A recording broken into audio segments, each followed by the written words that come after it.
Oya agbanwe agbanwe agbanwe agbanwe agbanwe agbanwe agbanwe agbanwe agbanwe.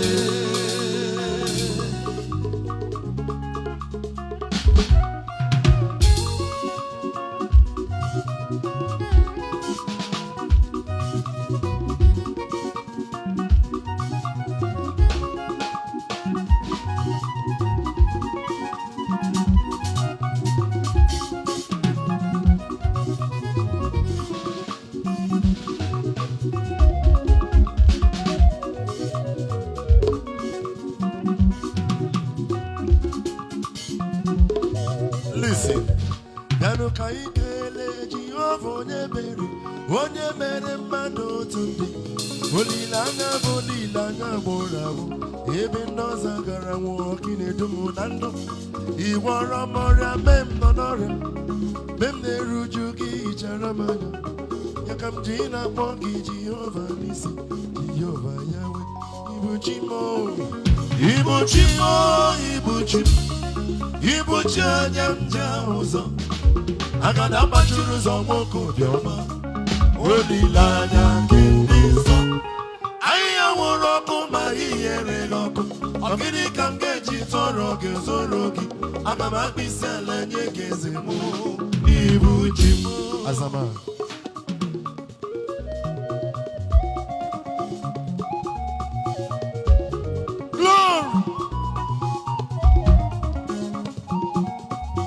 seteke na zamanu nwanne ka m n'ife ọ na-ekwu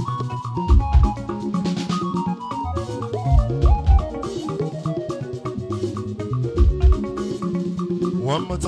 more time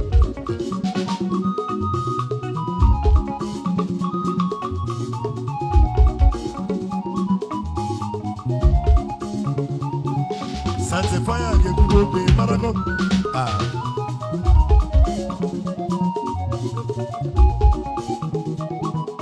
Bullion registering Sanctify akwuke n'okwu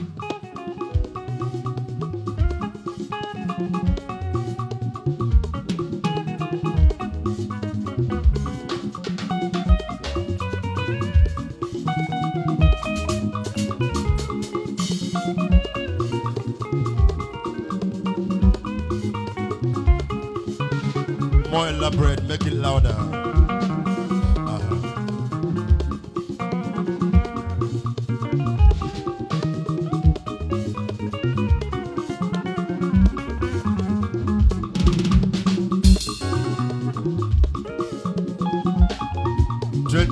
Of November,